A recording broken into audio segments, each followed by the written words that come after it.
Hello, my name's Ben. And my name's Josh. And welcome back to FPL Graduates. And welcome back to officially the first video of FPL 22-23. The game got released. You're seeing this probably...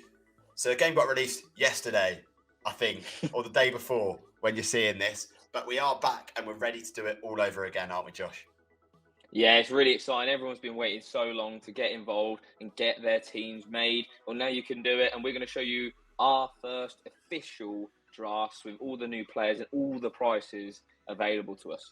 Okay, so starting off with my team. So this is my first official draft. You might have seen it on socials already. If you follow us, make sure you do. Follow us on TikTok, Instagram, and Twitter. You'll have seen it there first. But here we are. So Edouard Mendy, a shock to many. £5 million for him. Unreal value. It will take a lot for me not to go with him in goal, I think, this season at £5 million. So cheap. Chelsea, yeah, they've got a bit of a mix around in defence. Loads of transfers coming in, loads of transfers going out. But I think Tuchel, he's been a good defensive coach throughout his career. So hence why Mendy is in goal for me. What's your thoughts on the goalkeeper situation, Ben, in terms of Mendy or Raya, etc.? Completely agree, really. I think Mendy's too good a value at just 0.5 more for third best defence in the league. To get away into that 5 million, it's an absolute bargain.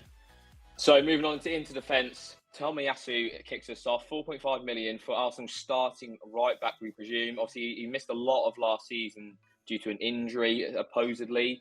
So I think he'll definitely be starting next season. I don't see why he wouldn't. They haven't got any better options currently. So 4.5, I think, creates great value for him. Obviously, there's interest of them signing Martinez at centre-back, so maybe that might put off people for Ben White. Who do you think is the best Arsenal defender to own, Ben? I think between the two of them, I'd have to say Tomiyasu. I think he is, again, starting right back. Yes, he has had injuries last season, but we've got to remember as well, Ben White at 4.5 is good value, but there's a lot of good centre-halves in that Arsenal team. Gabriel, there's another couple of lads in there off my head at the moment, but I think Tomiyasu is probably the safest bet to go for because his backup, Tavares, is not that good, is he? Exactly. So, we'll move on. Trent Alexander-Arnold, as always, 7.5 million. I can't believe they haven't upped his price. He's the same price as Patrick Bamford and 0.5 cheaper than Calvert-Lewin. Need I say more with him? He's going to score loads of points again this season. Kieran Trippier in there, I think he's, again, really nice price, £5 million for Newcastle defence. And it's nice because you could get into that defence for 4.5, but I'm deciding to pay the 0.5 more to get Trippier in. He'll be taking set pieces and whatnot with that. So I'm really excited. He looked great when he joined them last season. So I'm excited to see what is going to happen at Newcastle this season. Are they a team that you're looking at, Ben, in your draft in terms of maybe some cheap assets to get involved with? It's interesting because, yes, I do agree completely with you, but in terms of my draft, I'm not. They haven't entered my thoughts currently, which is crazy to say. I think in the defence, there's so many good options that you could easily. You're going to have to miss out on one of these teams. But there's so much variation you could do with this defence because 4.5s are so worth it almost this year. Yeah, 100%. Perisic is next, 5.5 million, classified as a defender. He's probably going to be one of the most highly owned players, I'd say, going into game week 1. We saw it last season with Luke Shaw. He was almost at 60% ownership. Perisic, real big hype. Obviously, everyone knows what he can do going forward. We expect him to be playing wing back. Some people saying that he might even venture into the forward roles. What's your thoughts on Perisic, Ben? Do you think he's as must-have as everyone's saying? Yeah, I mean, last time he played under Conte, I saw on Twitter a stat. He would have got 197 points last season without including bonus points. So I think that just tells you everything you need to know. Could be fantastic value.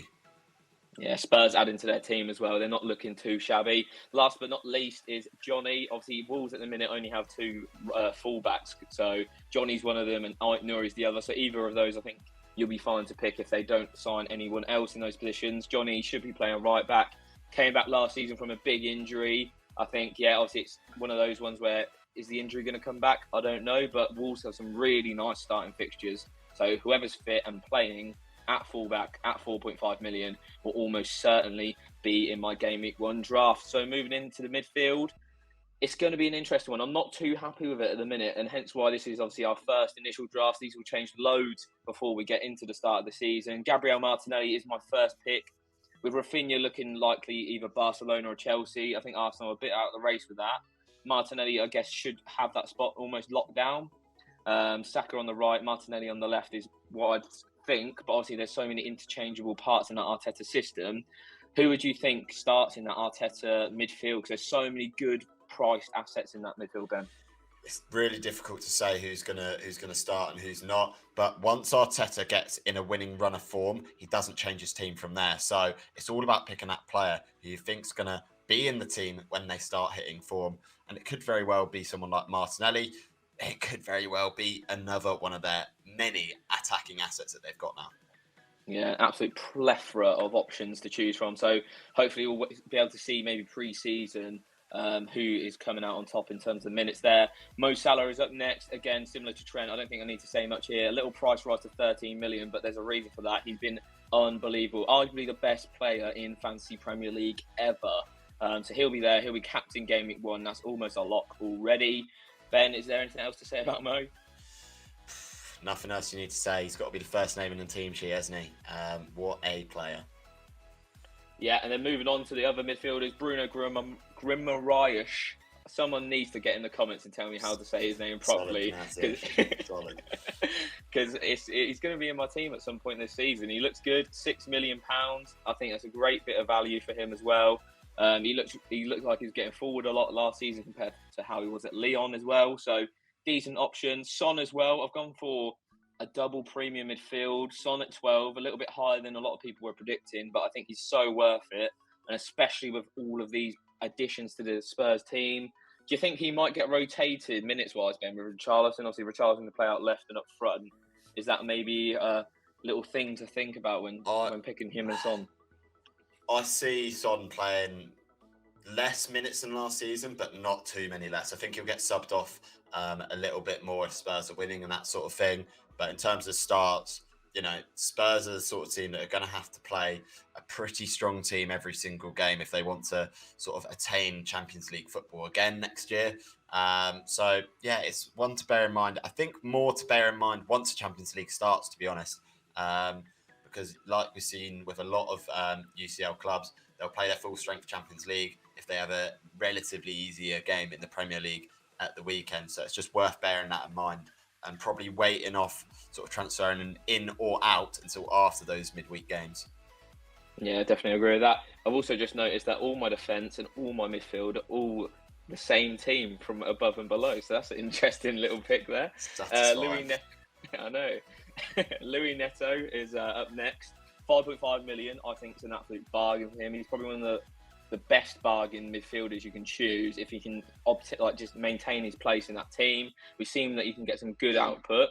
It's just whether Wolves can get that good output, because last season we saw how poor they were going forward. Are you looking at any Wolves attackers, Ben, or are you just trying to stay clear? I'm steering a bit clear just because of sort of how lackluster they were in front of goal last year, and they haven't made any signings that suggest they're going to improve on that next year. So I'm steering clear for now. Yes, I think Neto is good value at 5.5, but I think there's other options that you could go for that in teams that attack a little bit more than Wolves do. Interesting stuff. I'm sure we'll see some of those in bench draft in a moment. Finishing off my front line is these three forwards. So I've got Force from Brentford. I just seem to remember him coming on a few times last year. So he's my 4.5 striker. I'm not expecting any minutes out of him at all. We got Undav at 5.5, cheaper than we thought. We thought at 6 million he'd come in. I'm really excited to see if he starts, and if he does start, I feel like he's going to be almost the perfect striker for Brighton. Just seeing how he's played, hearing from people who watch the Pro League, he seems like a really good asset. So one to keep an eye on for sure this season. And then obviously finishing up top, Erling Haaland, 11.5 million, cheaper than Kevin De Bruyne, same price as Harry Kane. Is he the go-to man in your draft then? 100%. Him and Salah have got to be locked in there as the premiums. It's interesting that you've managed to fit free premiums in your draft. Like, we won't see too many of them about. But yeah, Haaland for me, like, he's got to be in there. His record is too good at the best level, Champions League football. Okay, so we're going to go into my team. I have gone with the same in goal. I've gone for Mendy, 5 million. I mean, it's such good value. Not much more needs to be said. Josh covered it pretty well. And I think as well, you've got to bear in mind, yes, Chelsea have lost a couple of defenders, but that means Mendy's going to have more shots to save if there's less quality defenders in there. That's my thought process. And I think as well, they'll keep a similar amount of clean sheets. So we'll move on swiftly to the defence. We've got the 2020-21 GOAT, James Justin, back in there at 4.5. For nostalgia reasons, he had to be in my first draft. What a player he is. On his day, he'd score a goal and get 3 assists. I remember his goal against Fulham and going absolutely mental. So had to get him in. I've gone very premium in the rest of the defence as well. So my formation is going to be a 5-back. I think going big at the back could be the way to go this year. João Cancelo, who I think is underpriced. I think he should probably be 7.5 million with those fixtures as well. Too good not to go over City defender at least. Perisic, again, like Josh said, and like I mentioned earlier, he could be FPL gold here, guys. He really could be. Always potential of him getting forward, getting goals and assists. And then we've gone for another 2 attacking fullbacks. Trent Alexander-Arnold, who is a must-have in the team, and Reece James. It'll be interesting to see if Reece James stays in my draft, because we could see Chelsea line up with a back 4 in pre-season, and that may just put me off. What do you think, Josh? Would Chelsea go into a back 4 put you off putting any wing-backs in from Chelsea? I think it would, just because they're not going to be as further forward as they was at points last season. And with the fact that Mendy's 5, I don't know if I'd double up on Chelsea defence. I did have Chilwell in there initially, and then took him out pretty quickly, because with Mendy at 5, I think I'd double up on Chelsea unless they're really going to be great at keeping clean sheets like the Liverpools and the Man Cities. I just don't think it's necessary. Obviously, their fixtures aren't too bad to start the season. I like your Justin pick. Also like Ricardo Pereira from Leicester as well. Both 4.5 million. If either of those are starting, they're both absolutely worth their weight in gold. They should, when they're starting and fully firing, like we've seen with Ricardo Pereira, he's like a 5.5, 6 million defender, easy. So yeah, really nice picks. And Cancelo's someone who a lot of people probably noticed that isn't in my draft. It's not because I don't rate him or anything like that. It's just that with 3 premiums in there, it's hard to fit them all in. Exactly. You just got to remember, guys, you're not going to be able to get everyone in your team, and the midfield is probably what's going to change the most, in my opinion. So yeah, as you can see, I've gone 5-4-1. Sorry, and yeah, Salah's the lock in that team as captain. Same as Josh. I think you've got to go for him. I've gone a bit outside the box here with this one. Harvey Barnes. I think Leicester could quietly have a good season this year if they get the players in. They haven't signed anyone yet, but there's plenty of time left in the transfer window, guys. Remember, Harvey Barnes, I think priced $1 million cheaper than Maddison, could provide much better value in that Leicester midfield. They've got no European competition to deal with, so the focus is going to be on the league. And Harvey Barnes, in parts last season, he was a fantastic asset to own. I'm interested, Josh's thoughts on whether someone like Harvey Barnes would enter your thoughts in your first draft. Yeah, I think they've priced the Leicester players really well to give you that thought as to why aren't you picking them. They've got, like you said, no European football this season. Their fixtures to start off with are really good. For me, I just don't know if I'd pick Barnes. Barnes seems he's either so hot or he's so cold, and it's a big risk in that way. But Maddison, I like 8 million. You can also switch Maddison out for a lot of other similar price players like Luis Diaz, like Mason Mount, like Jared Bowen. So very easy and very flexible in that regard. But yeah, I definitely think Leicester are a team to potentially target straight off the bat. Yeah, so we're going to round off the midfield then. Luis Diaz is in there. I think a triple up on Liverpool has to happen, really. 8 million for him is beyond belief. That is fantastic value. Probably the best value player in the game. I'm going to say that right now. If he's starting week in, week out, and I anticipate he should, Klopp preferred him over Jota on the left side in the second half of the season. So no reason to say why he wouldn't start. And then we've got Martinelli as well. I feel like you've got to get an Arsenal player in there somehow. And I had 6.5 to work with. So it's basically a toss-up between Martinelli and Odegaard in that regards. It's a difficult one to weigh up, isn't it? Yeah, like we discussed earlier, I think they've got Fabio Vieira, they've got Smith Rowe still. So there's a lot of options. Obviously, Saka. With Saka, you're going to get the nailed player, and that's why he costs a little bit more than these guys.